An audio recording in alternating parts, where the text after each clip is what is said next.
খুব সুন্দর একটা কাহিনী আছে। একবার এক ব্যক্তি নিজের অসফলতার জন্য ত্রস্ত হয়ে সময় দেবতার তপস্যা করতে বসলেন। উনি তপস্যা করলেন এবং সময় দেবতা প্রসন্ন হলেন, মানুষের রূপ ধারণ করে ওনার সামনে প্রকট হলেন। এবার সেই ব্যক্তি ওনাকে জিজ্ঞেস করলেন যে কি এমন আছে যার জন্য আপনি বারবার জয়ী হন আর আমি চিরকাল পরাজিত হয়ে থাকি? কেন এত পরিশ্রম করা সত্ত্বেও আমি সাফল্য লাভ করতে পারি না? তখন সময় দেবতা উত্তর দিলেন যে দিন হোক বা রাত, ঝড় হোক বা ভূমিকম্প, রোদ হোক বা বৃষ্টি হোক, সময়ের সূত্রপাত হোক বা প্রলয়, আমি থামি না, আমি চলতেই থাকি। আর সেই জন্য যিনি থেমে যান তিনি পরাজিত হন আর আমি জয়ী হই। এটাই আমাদের শিখতে হবে। জীবনে সবসময় চলতে থাকুন, কখনো থামবেন না। হ্যাঁ, কিছুক্ষণের জন্য বিরতি নিতে পারেন, বিশ্রাম করার জন্য, নিজেকে আরো সশক্ত করে তোলার জন্য, কিন্তু থেমে যাবেন না। নিরন্তর কর্ম করতে থাকুন, পরিশ্রম করতে থাকুন, তবেই এই সংসার আপনাকে মনে রাখবে। আসুন আমার সাথে ভালোবেসে বলুন রাধা রাধা। আমাদের সকলের জীবনে একটা লক্ষ্য থাকে যেটা আমরা লাভ করতে চাই। ঠিক যেন একটা প্রতিস্পর্ধা বিদ্যমান যে কে সব থেকে আগে নিজের লক্ষ্যে পৌঁছতে পারবে। আর সেই জন্য আমরা সকলেই খুব তাড়াতাড়ি এগোতে চেষ্টা করি, বড় এবং দীর্ঘ পদক্ষেপ ফেলি যাতে তাড়াতাড়ি নিজের লক্ষ্যে পৌঁছতে পারি। কিন্তু এক অত্যন্ত গুরুত্বপূর্ণ বিষয় আছে, সবসময় লক্ষ্য সামনে থাকবে না, কখনো কখনো তা খুঁজতে হয়। এই যাত্রা খুব কঠিন হতে পারে, আর ঠিক এই কারণেই সবসময় দ্রুত গতিতে চলা বা তাড়াতাড়ি পথে চলা সেটা আবশ্যক নয়। তার থেকেও বেশি গুরুত্বপূর্ণ হলো ভেবেচিন্তে তারপর পথ চলা। যদি ভেবেচিন্তে পদক্ষেপ ফেলেন, চলতে পারেন, তাহলে সেটাই সর্বশ্রেষ্ঠ পদক্ষেপ।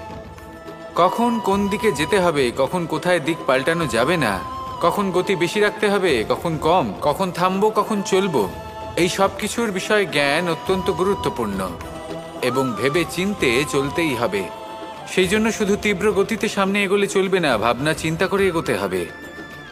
আসুন আমার সাথে ভালোবেসে বলুন রাধা রাধা।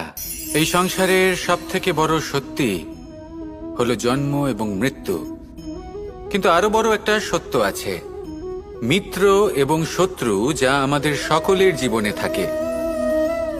মিত্র সে যে আমাদের সঙ্গ দেয় এবং সংসারের সব থেকে উঁচু শিখরে আমাদের নিয়ে যায়, এবং শত্রু সে যে যে কোনো মুহূর্তে যে কোনো শিখর থেকে আমাদের নিচে ফেলে দিতে পারে। এবার বিচিত্র ব্যাপার হলো এটাই যে আমরা নিজেরাই এদের সাথে নিয়ে চলি, নিজেরাই এদের পালন করি। তা কি করে? প্রথমে বুঝুন এই মিত্র এবং শত্রু কারা। আপনার নিজের মন, আর কেউ নয়। এই মনই হলো মিত্র। যখন তাতে ভারসাম্য বজায় থাকে, তা নিয়ন্ত্রিত থাকে, তা পবিত্র হয়। কিন্তু যদি এই মন অনিয়ন্ত্রিত হয়ে পড়ে, যদি আপনাকে সে নিয়ন্ত্রণ করতে শুরু করে, তখন সেই আপনার সব থেকে বড় শত্রু হয়। সেই জন্য এই মনের ওপর নিয়ন্ত্রণ রাখতে শিখুন, এতে ভারসাম্য বজায় রাখতে শিখুন। তাহলে আপনি এমন এক বন্ধুকে পাবেন যে আপনাকে এই সংসারের শিখরে পৌঁছে দেবে। আসুন আমার সাথে ভালোবেসে বলুন রাধা রাধা। আমাদের জীবনে গুরুজনেরা, জ্ঞানী মানুষজন সবসময় একটা কথা বলেন, ধৈর্য ধরো। শুধুমাত্র দুটো শব্দ, কিন্তু কতটা বিশাল সেটা বোঝার চেষ্টা করুন। ছোট একটা অস্ত্র হাতে নিন এবং একটা বিশাল পর্বতে নিরন্তর প্রহার করতে থাকুন, ধৈর্য ধরে সেই কাজ করতে থাকুন। এমন একদিন আসবে এই বিশাল পর্বতে আপনি একটা পথ তৈরি করবেন। কোনো ধনুর্ধর যখন নিজের বিদ্যা অর্জন করেন, তখন তাকেও ধৈর্য ধরতে হয়, তার নিজেকে সময় দিতে হয়, তবেই সে ধনুর্বিদ্যা শিখতে পারে। সেইভাবে আমাদের জীবনেও ধৈর্য ধরার খুব প্রয়োজন। পরিবারে ধৈর্য রাখতে পারলে তাহলে আস্তে আস্তে দেখবেন প্রেম বৃদ্ধি পাচ্ছে। সমাজে যদি ধৈর্য রাখতে পারেন, তাহলে আস্তে আস্তে এই সমাজ আপনাকে সম্মান করবে। যদি নিজের জীবনে ধৈর্য রাখতে পারেন, তাহলে নিজে থেকেই আত্মবিশ্বাস বাড়বে, নিজের বিকাশ হবে। জীবনে সবই সম্ভব যদি ধৈর্য রাখতে পারেন। হয়তো আস্তে আস্তে হবে, কিন্তু হবে অবশ্যই। শুধু ধৈর্য রাখুন। কারণ ধৈর্যই সব থেকে বড় পুঁজি।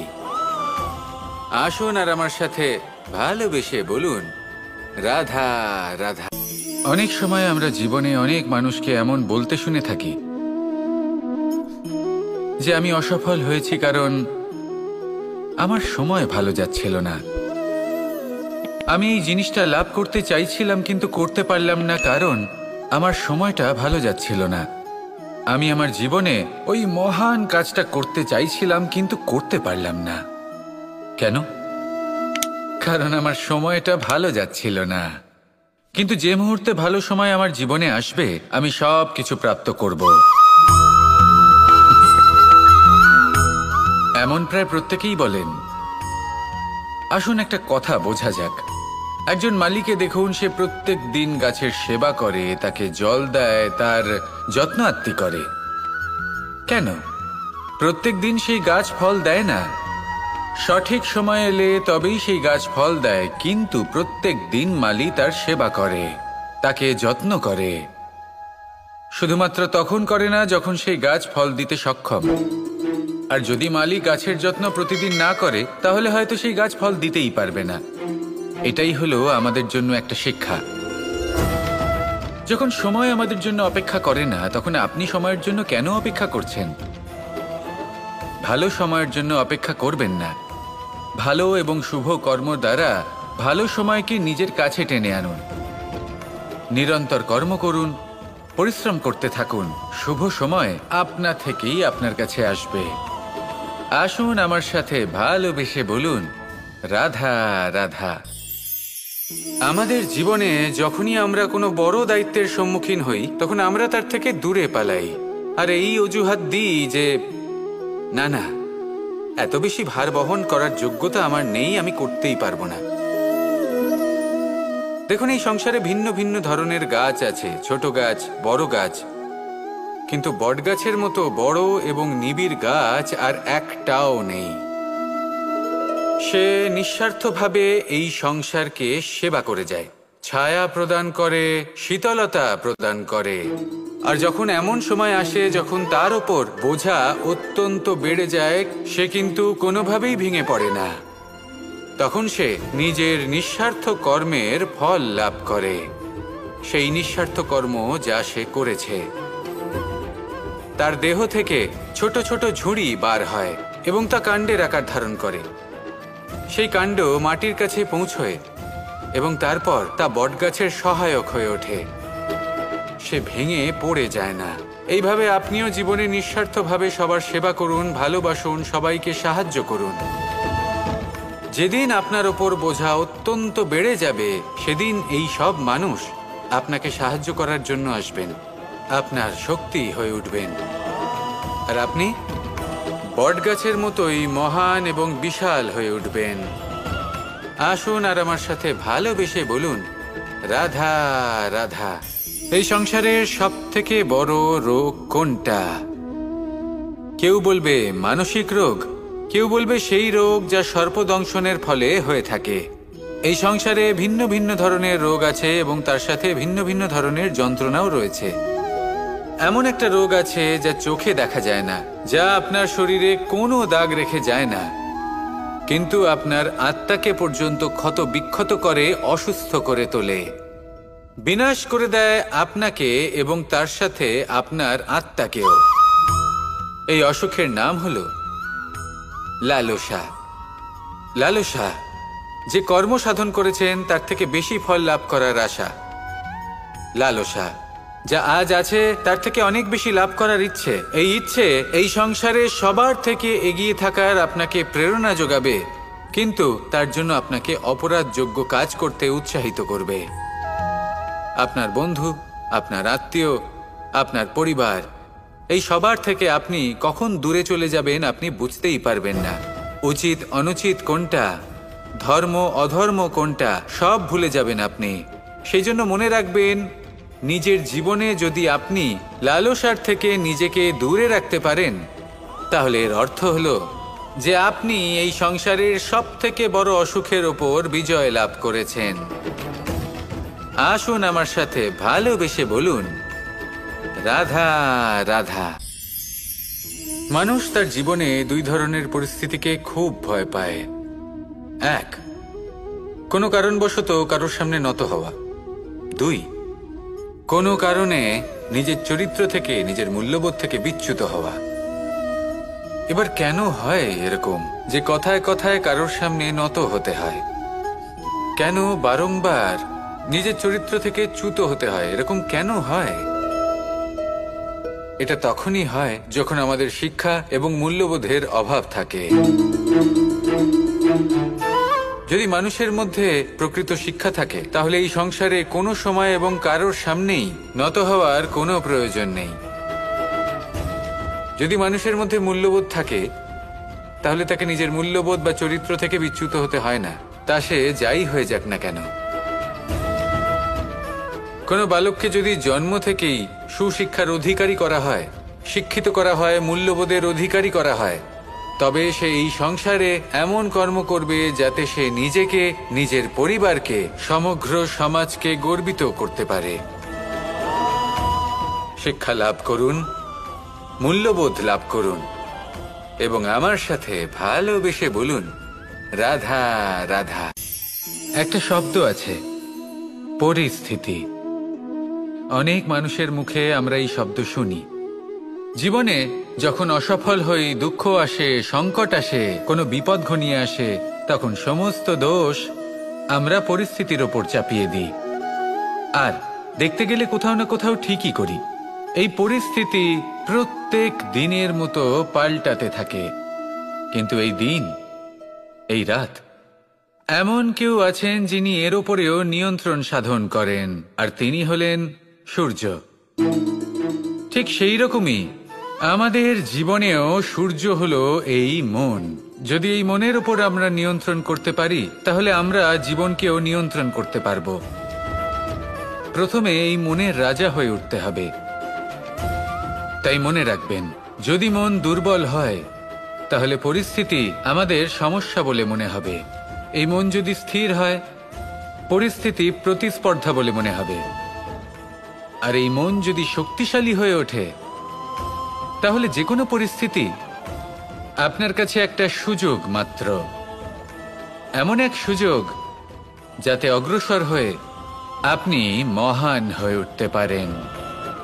এই মনের শক্তির বৃদ্ধি ঘটান, মহান হয়ে উঠুন, আর আমার সাথে ভালোবেসে বলুন, রাধা রাধা।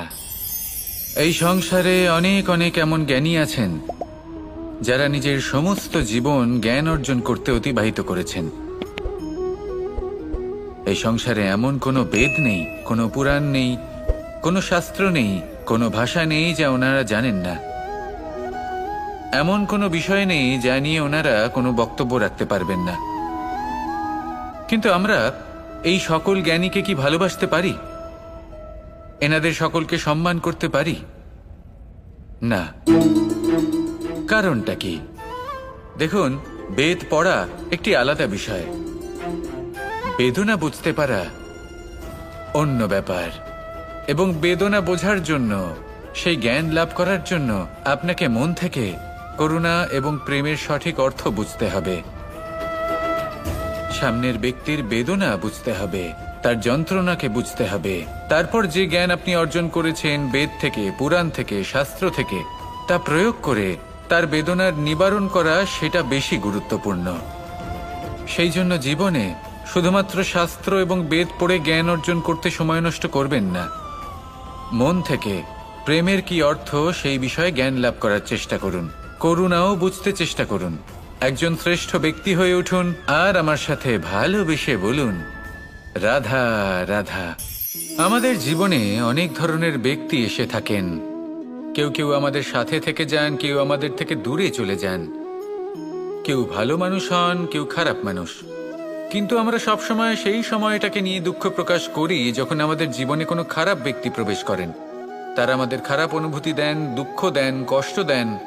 আমরা সবাই তাকে ভালো মন্দ কথা বলি। কিন্তু কেন? এমন বিভিন্ন ধরনের মানুষ, খারাপ মানুষ, ভালো মানুষ, সবার জীবনেই আসেন এবং সকলকেই একটা অমূল্য শিক্ষা দান করে যান। এবার আপনি নিজেই ভেবে দেখুন, জীবনে যখন প্রথমবার আপনি আগুন স্পর্শ করেছিলেন, তখন আপনি একটা শিক্ষা লাভ করেছিলেন যে আমাকে আগুনের থেকে একটু দূরে থাকতে হবে। তারপর আস্তে আস্তে আপনি শিখলেন যে কিভাবে এই আগুনকে নিয়ন্ত্রণে রাখতে হবে।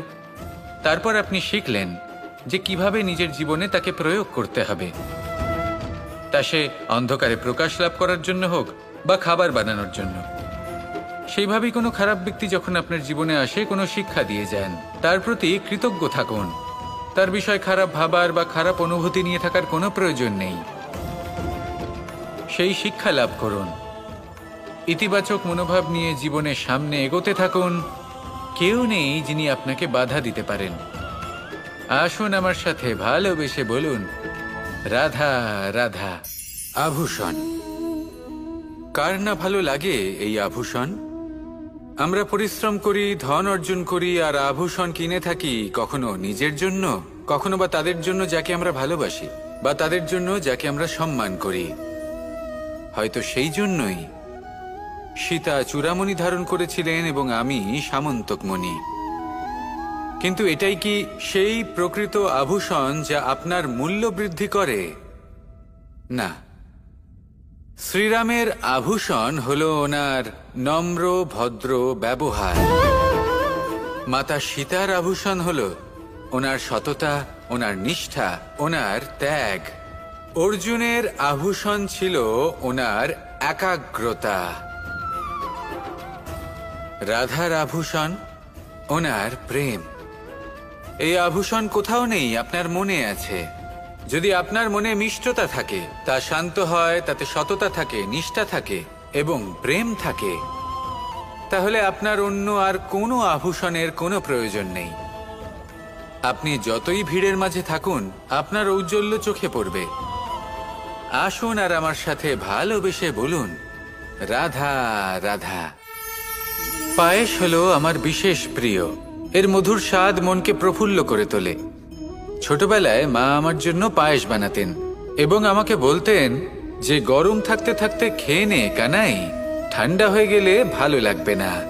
কিন্তু আমিও দুষ্টু ছিলাম, ঠান্ডা হওয়া পর্যন্ত অপেক্ষা করতাম, আর ঠান্ডা হয়ে যাওয়ার পরে মার কাছে যেতাম আর ওনাকে বলতাম যে মা, পায়েস তো ঠান্ডা হয়ে গেছে, এটা গরম করে দিন। তখন মা হাসতেন আর বলতেন যে পায়েস না হয় আমি আবার গরম করে দেব কানাই, কিন্তু এর মধুর স্বাদ, সেই মিষ্টত্ব, সেই সুবাস, সেটা আবার ফিরে আসবে না। কথাটা সত্যি। আর এই সত্যটাই আমাদেরও জীবনের সত্য। আমাদের জীবনের মধুর সম্পর্কগুলি, এতে যখন কটুভাব প্রবেশ করে, তখন সেই মিষ্টত্ব ফিরিয়ে আনা প্রায় অসম্ভব ব্যাপার হয়ে যায়। আপনি চেষ্টা করে সেই সম্পর্ক ঠিক করতেই পারবেন, তার জন্য অগাধ পরিশ্রম করতে হবে, কিন্তু আবার সেই মিষ্টত্ব কখনো ফিরে আসবে না। সেই জন্য আপনার জীবনের যে মধুর সম্পর্ক আছে, যতটা সম্ভব চেষ্টা করুন তাতে মিষ্টত্ব বজায় রাখতে। কটুভাব আসতে দেবেন না। আসুন আর আমার সাথে মধুর স্বরে বলুন, রাধা রাধা। শব্দ, শব্দ আসলে কি? শুধুই কয়েকটি অক্ষরের সমষ্টি,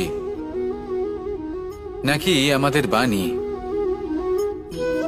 এই শব্দ এমন এক শক্তি যা কাউকেই নিজের বশবর্তী করে ফেলতে পারে। শব্দ এমন এক অস্ত্র যা কাউকে ক্ষত বিক্ষত করে দিতে পারে। এই শব্দ হলো একটি নাদ স্বরূপ, যা কোনো ঘুমন্ত ব্যক্তিকেও জাগিয়ে তুলতে পারে এবং নিজের লক্ষ্যের দিকে অগ্রসর করতে পারে। শব্দে এত শক্তি আছে যে কারোর মনে এতটা আঘাত দিতে পারে যে সে হয়তো জীবনে আর কখনো এগোতেই পারল না। তাহলে এই শব্দের প্রয়োগ খুব ভেবেচিন্তে করবেন। এবং এই শব্দের মতোই হলো নীরবতা। অনেক সময় এই নীরবতা আমাদের সহায়ক হয়ে ওঠে। অনেক সময় এটা আমাদের অনুশোচনাকে অনেক বেশি বাড়িয়ে তুলতে পারে। ভীষ্ম পিতামহ, অঙ্গরাজ কর্ণ, যখন দ্রৌপদীর বস্ত্রহরণ হচ্ছিল, তখন এনারা নীরব ছিলেন। দুর্যোধনের বিরোধিতা করেননি, ওকে বাধা দেননি। আর তারপর কি হলো সেটা আপনারা সকলে জানেন। দেখতে গেলে নীরবতা চুপ করে থাকা, কিন্তু যদি কোনো দুষ্টের সামনে চুপ করে থাকেন, যদি তার বিরোধিতা না করতে পারেন, তাহলে এই নীরবতাই অনেক বড় পাপের আকার ধারণ করে। মনে রাখবেন আর আমার সাথে ভালোবেসে বলবেন, রাধা রাধা। মহাভারতে অনেক যোদ্ধারা অংশগ্রহণ করেছিলেন। সবাই ছিলেন শ্রেষ্ঠ কুলের। কেউ কেউ ছিলেন বড় বড় রাজ্যের রাজা, কেউ কেউ ছিলেন দেবতার পুত্র। এনারা সবাই অংশ নিয়েছিলেন। এনারা সবাই শ্রেষ্ঠ কুলের, প্রত্যেকে ভালো পরিবেশ পেয়েছেন। কিন্তু সেখানেই অন্যদিকে ছিল বারবারিক, অসুরপুত্র বারবারিক। এবং এই অসুরপুত্র বারবারিকই এই সময় দাঁড়িয়ে ভগবান রূপে স্থাপিত হয়ে আছেন। পুজো করা হয় তাকে। কারণটা কি? নির্বাচন। বারবারিক একটি দ্বন্দ্বের মধ্যে ছিলেন। ঠিক যেমন প্রত্যেক যোদ্ধার জীবনে দ্বন্দ্ব এসে থাকে, তখন সে কি নির্বাচন করবে সেটা হলো অত্যন্ত গুরুত্বপূর্ণ। বারবারিকের কাছে এত শক্তি ছিল যে একটি মাত্র বাণ প্রয়োগ করে সবাইকে নাশ করতে পারত। দ্বন্দ্ব ছিল একটাই, যে ও নির্বাচন করতেই পারছিল না কোন পক্ষ হয়ে যুদ্ধ করবে। ওর নির্বাচন ছিল এটাই যে ও কোনো পক্ষের হয়েই যুদ্ধ করবে না, বরং নিজের মস্তক সে দান করবে। আর এই কর্মের কারণে, এই নির্বাচনের কারণে আজকের সময়ে দাঁড়িয়ে ওকে ঘাটুশ্যাম রূপে পুজো করা হয়। মনে রাখবেন, শুধু আপনার ব্যক্তিত্ব গুরুত্বপূর্ণ নয়, আপনি কোথা থেকে আসছেন, কোন কুলে আপনার জন্ম, শুধুমাত্র সেটা গুরুত্বপূর্ণ নয়। সব থেকে বেশি গুরুত্বপূর্ণ হলো আপনার কর্ম, আপনার নির্বাচন। আসুন আমার সাথে ভালোবেসে বলুন, রাধা রাধা। কখনো কোনো প্রজাপতিকে উড়তে দেখেছেন? কি সুন্দর উড়ে বেড়ায় সে, এক ফুল থেকে অন্য ফুলে, এক পাতা থেকে অন্য পাতার ওপর। কিন্তু সে কিভাবে উড়তে শেখে কখনো ভেবেছেন? জন্ম থেকেই কিন্তু প্রজাপতির ডানা থাকে না। ও কিন্তু ছোট্ট একটা ডিমের আকারে জন্ম লাভ করে। তারপর সেই ডিমটি ভেঙে একটি কীট বাইরে আসে। আস্তে আস্তে সে বড় হয়, ওর শক্তি বৃদ্ধি পায়। তারপর সে সেই কীট দশা ত্যাগ করে নিজের ডানাগুলি মেলে। এই প্রক্রিয়া তার কাছে সরল নয়, অত্যন্ত যন্ত্রণাদায়ক প্রক্রিয়া, কিন্তু সে সেই যন্ত্রণা মেনে নেয়। আর তারপর আস্তে আস্তে সে উড়তে শেখে। শুধুমাত্র আকাশে উড়ে বেড়ায় তা নয়, আমাদের মনের মাঝে উড়ে বেড়ায়।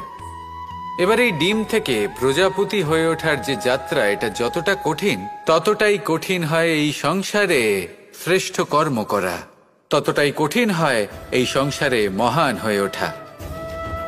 সেই জন্য প্রয়োজনীয় প্রচেষ্টা এবং সময়।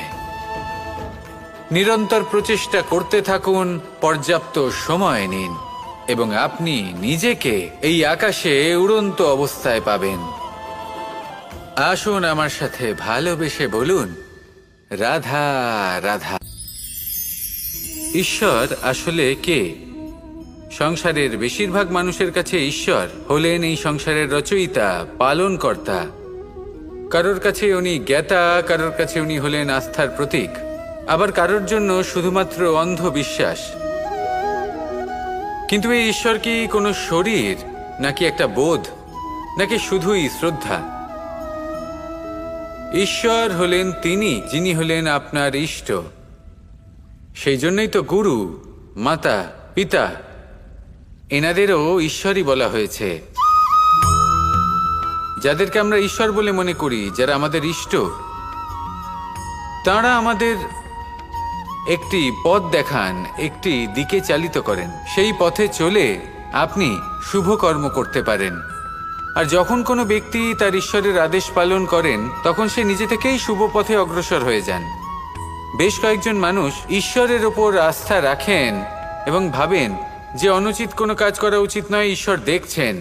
ওনারা ভয় পান যে কোনো অনুচিত কর্ম করলে কে জানে তার পরিণাম কি হবে। এমন অনেক ব্যক্তি রয়েছেন যারা ঈশ্বরকে বিশ্বাস করেন এবং জানেন যে ঈশ্বর তাদেরকে দেখছেন। তাই যে যে শুভ কর্ম ওনারা করেছেন তার ফল তারা অবশ্যই পাবেন। এবার আপনি ভয় পেয়ে ঈশ্বরকে বিশ্বাস করবেন নাকি বিশ্বাসের দ্বারা ঈশ্বরকে বিশ্বাস করবেন, সেই সিদ্ধান্ত আপনারই। কিন্তু হ্যাঁ, যদি আপনার মনে ঈশ্বরের জন্য কোনো স্থান থাকে, যদি আপনার কোনো ইষ্ট থাকেন, যদি আপনি কাউকে ঈশ্বর মনে করেন, যার প্রত্যেক আদেশ আপনি পালন করে থাকেন, তাহলে বলি ঈশ্বর কখনো আপনাকে অনুচিত পথে চালিত করবেন না। আসুন আমার সাথে ভালোবেসে বলুন, রাধা রাধা। এই সংসারে ভিন্ন ভিন্ন ধরনের গাছ আছে, অসংখ্য ধরনের প্রজাতি আছে। কিছু গাছ পাতা দিয়ে থাকে, কিছু ফুল, কিছু ফল। কেউ ছায়া প্রদান করে, কেউ শীতলতা প্রদান করে, কেউ নিজেকে খুব কষ্ট দিয়ে এই সংসারের বিকাশে সহায়ক হয়ে ওঠে। কিন্তু এই সবার মধ্যে একটা বিষয় কিন্তু সমান, এরা প্রত্যেকেই পাতা ছাড়া, ফুল ছাড়া, ফল ছাড়া জীবিত থাকতেই পারে, কিন্তু কোনো বৃক্ষই শিকড় ছাড়া বেঁচে থাকতেই পারে না। এটাই হলো রাধার। ঠিক সেইভাবেই আমাদের জীবনে শক্তি হোক, ধন হোক বা সাফল্য হোক, আমাদের বা আমাদের পরিবারের প্রসন্নতাই হোক, এই সব কিছুর আধার হলো, সব কিছুর মূল হলো পরিশ্রম। তাই জীবনে চিরকাল পরিশ্রম করতে থাকুন। যদি আপনি জীবনে মহান হবার পথে অগ্রসর হতে চান, তাহলে পরিশ্রম করুন। এই পরিশ্রম দ্বারাই নিজের পরিবারকে প্রসন্ন করুন, নিজের বন্ধুদের প্রসন্ন করুন, এই সমাজকে গর্বিত করুন। আসুন আমার সাথে ভালোবেসে বলুন, রাধা রাধা। একে বালি বলুন, মাটি বলুন বা ধুলো বলুন, এ দিয়ে কত কিছু করা সম্ভব। এ দিয়ে আপনি নিজের বাসস্থান নির্মাণ করতে পারেন, প্রাচীর গড়ে তুলতে পারেন, অট্টালিকা নির্মাণ করতে পারেন। কিন্তু যদি এই বালিকে আপনি মুষ্টিবদ্ধ করে রাখতে চান, তাহলে তা হাত থেকে ফসকে যাবে। আপনি কখনোই একে মুষ্টিবদ্ধ করতে পারবেন না। এরকমই হয় আমাদের জীবন, আর এরকমই হয় সময়। এই মুষ্টিবদ্ধ করা বালির মতো। সময়কে আমরা বাধা দিতে পারবো না, আটকেও রাখতে পারবো না। এ হলো প্রবাহমান। জন্ম থেকে মৃত্যু পর্যন্ত এই যে সময়, তা খুবই সীমিত। আর এই সময় আমরা যেটাই করি তার দ্বারাই আমাদের মূল্য নির্ধারিত হয়। আর এই সংসার থেকে চলে যাওয়ার পরেও এই সংসার এই সব কর্মের জন্যই আমাদের মনে রাখে। তাই যদি আপনি এটা ভাবেন যে আজ যে কর্ম করার ছিল আমি না হয় কাল করে নেব, কাল আমার লক্ষ্যে পৌঁছানোর কথা ছিল আমি পরশু পৌঁছবো, না, এই সময় খুব মূল্যবান, একে নষ্ট করবেন না। এই সময়কে সদ্ব্যবহার করুন, মহান হবার পথে অগ্রসর হন। একে যদি মুষ্টিবদ্ধ করে রাখার চেষ্টা করেন, এই সময় থেমে থাকবে না। আসুন আমার সাথে ভালোবেসে বলুন, রাধা রাধা। এই সাগর কত বিশাল আকার, কখনো শান্ত, কখনো উত্তাল। কিন্তু এই সাগরকে এত মহান কে করে তুলল? জল। এবার এই জলের যাত্রা দেখুন, সেটা কতটা কঠিন। এই জল সাগরে থাকে। সূর্য ওকে এতটা উত্তপ্ত করে তোলে যে এই জল নিজের অস্তিত্ব হারিয়ে ফেলে এবং বাষ্পে পরিণত হয়ে হাওয়ায় মিলিয়ে যায়। তারপরে আকাশে যায় আর নিজের অস্তিত্ব আবার হারিয়ে ফেলে, মেঘে পরিণত হয়। তারপর এই মেঘ কোথাও গিয়ে কোনো পর্বতে ধাক্কা খায়, তারপর আবার এই জল নিজের অস্তিত্ব হারায়। তারপরে বর্ষার রূপ ধারণ করে তা বর্ষিত হয়, বা কোনো পর্বতের চূড়ায় তার শিখরে বরফের রূপ ধারণ করে। তারপরে এই বর্ষা মাটির দিকে নিজের যাত্রা শুরু করে। এবার মাটিতে ঝরে পড়া এই বর্ষা স্রোতের আকার ধারণ করে এবং আস্তে আস্তে বইতে থাকে। এই নদীর আকার ধারণ করে এবং নদী রূপে বইতে বইতে পাথরে ধাক্কা খায় বা কোনো পর্বতে ধাক্কা খায়। আর তারপর এই নদী এসে সাগরে সমাহিত হয়ে যায়। নদীর এই জল আবারও নিজের অস্তিত্ব হারিয়ে ফেলে, কিন্তু এইবার সেই জল নিজেই সাগরে পরিণত হয়। এটা আমাদের সকলের জন্য একটা শিক্ষা যে এই সংসারে জীবন এবং সময়ের এ হলো এক অনন্ত যাত্রা। এই সংসারে যা কিছু আছে তার সূত্রপাত কোথাও একটা হবেই। সেই জন্য মৃত্যু এবং সমাপ্তির চিন্তা ত্যাগ করে দিন, আর যে সূত্রপাত আপনি লাভ করছেন তার আনন্দ উপভোগ করুন। ভেবে দেখুন আপনি কিভাবে শ্রেষ্ঠ কর্ম করতে পারেন যাতে এই সংসার এবং এই সমাজ, এই দুইয়ের মঙ্গল সম্ভব। আসুন আমার সাথে ভালোবেসে বলুন, রাধা রাধা।